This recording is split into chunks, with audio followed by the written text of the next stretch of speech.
luluto tayo ng sopas. Nagisa ko na yung chicken. Kasi yung chicken, pinakuluan na natin at maliliit.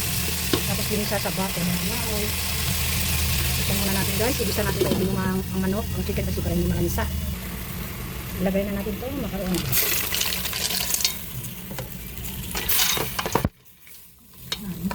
Natakbo yung kadura.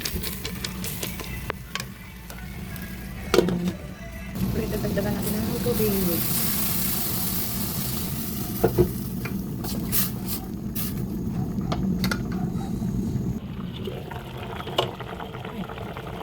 Yan guys, ang ating sopas.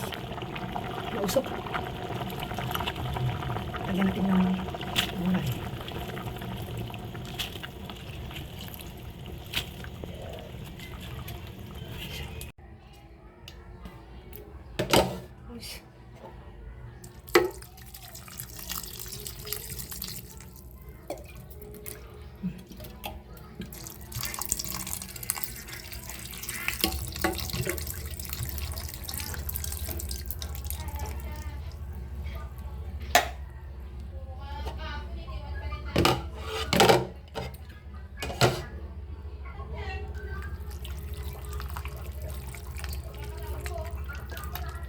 Guys, thank you for watching. Pamerienda tayo guys.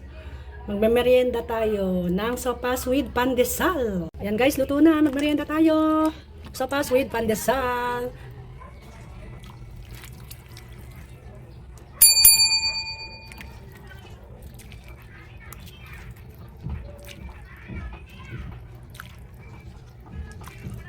Kain tayo habang mainit pa.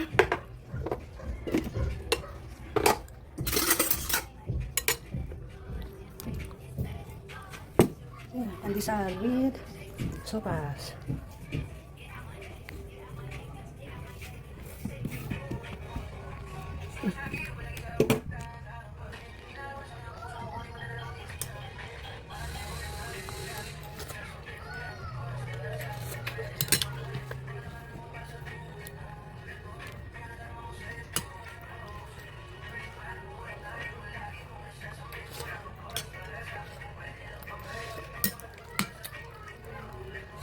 Ingat.